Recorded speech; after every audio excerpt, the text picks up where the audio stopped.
and to be mindful of the things that create the small things that create the big picture. Mm-hmm.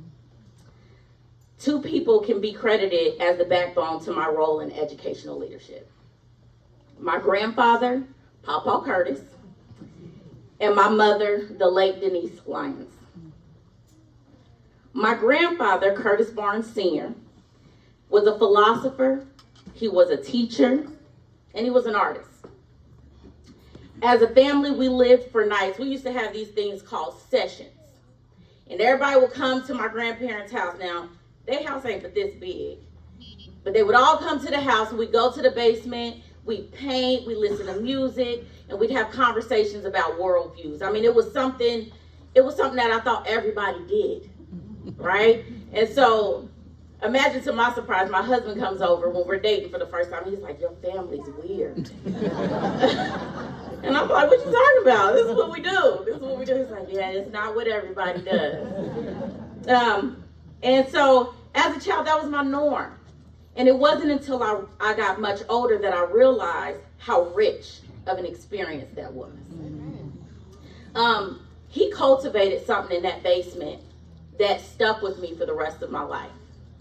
I didn't realize how impactful those conversations down there would be for me as I grew and I matured into my own belief of who I am, which is a philosopher, a teacher, and an artist.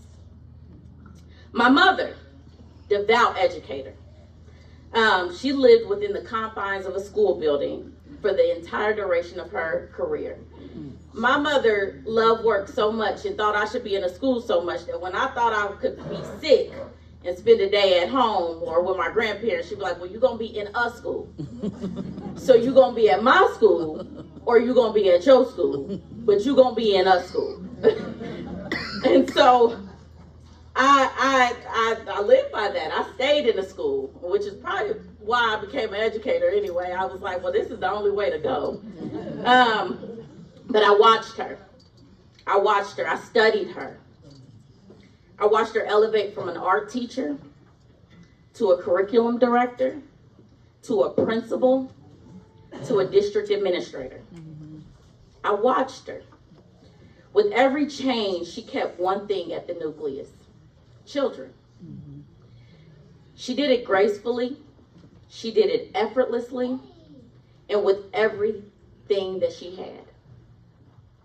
And I watched these two people, my grandfather and my mother, day in and day out. They would devote their time. They would compromise their own interests. And they would feed our community spiritually and academically. They set the stage for my desire to continue the work.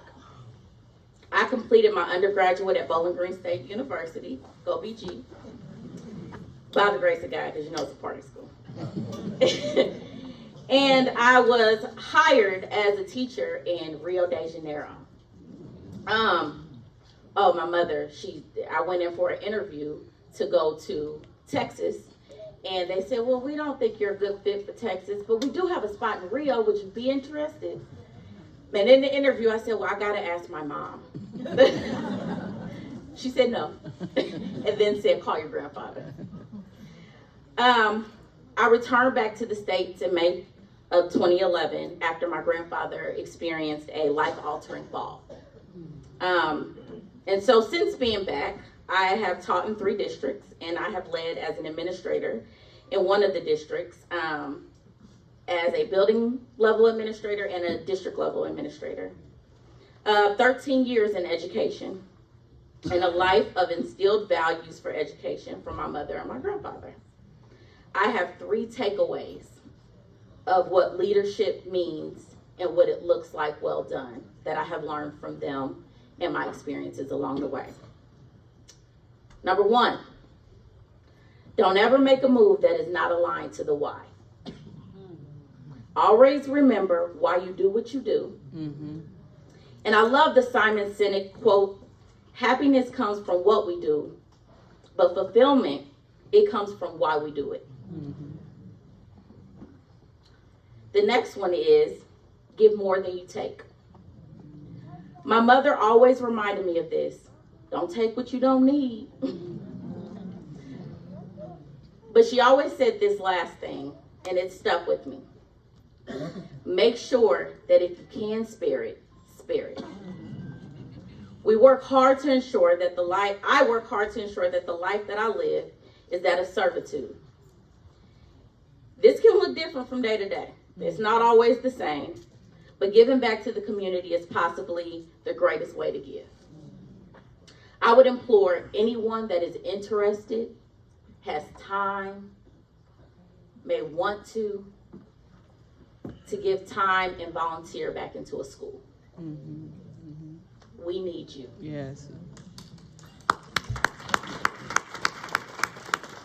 Our families, our students, our staff, all that stuff looks different than it did 5 years ago.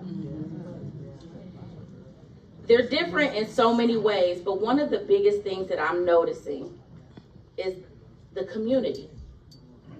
The community has not been in the schools as much as it used to be. And it is an integral part of who we are, and it has to feed into the schools.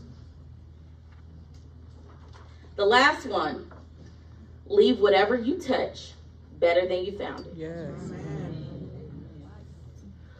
One of my first retreats as a building leader, we had a speaker. He's a renowned education leader. His name is Principal Kafele. And he came in and he said that every Friday, he would go outside his building and he would look at the building and he would ask himself, were the students, were the staff, and the families any better because I was here? So now I do the same thing. Every week, I ask myself, who benefited from my leadership this week? This year, I have served as the building principal for the Fairview Elementary School. The best school that there is. I won't say too much. When I was handed the keys to this building on July 19th, 2023, this school was defined as one of the lowest performing academically in the district. It had some of the highest referrals, some of the highest suspensions. For an elementary school, it had an 84% attendance rate, which is pretty low for an elementary school. I mean, it's low, and the state goal is 95%. I had my work cut out. But when I got there, I met staff that wanted it. They were hungry. They wanted to roll, they wanted to rock, but they were hesitant. They were like, who's this person coming in here? They didn't know right away. They didn't hop on board right away, but they were willing. I'll never forget them for that. I created a plan. We assembled our team, and we reviewed our plan every week and charted our progress. And every step along the way, I asked myself, are they better because I'm here? In my first year as principal, at the end of March, 7 months of school, 8 months of leadership, we have reduced behavior referrals by 35%. Okay, good job. We have increased the attendance rate from 84% to 89.6. We have decreased chronic absenteeism by 10.2 percentage points. We have increased the amount of third graders who have been promoted to the next grade level from the end of the year, last year, which was 21.7, to now we're in the middle of the year and we still have one assessment left, and we're already at 34.5. Good job, good job. It took intention. It took community. It took a willing staff. It took focus. But I can say, to the point that I made before, that when I walk away, I can leave this place better than I found it. While the world of education is constantly growing and changing, I am blessed to be able to be committed to this work and come from a lineage of thinkers, creatives, and a work ethic that has allowed me to be a catalyst for the growth of students, staff, and the community. This has made me exhausted. It has me wondering sometimes. It has me stretching myself. But most importantly, it has left me fulfilled. Thank you for listening to my journey. And I hope that I see a familiar face in a school someday. And that is all, and I leave you all with love. Good job.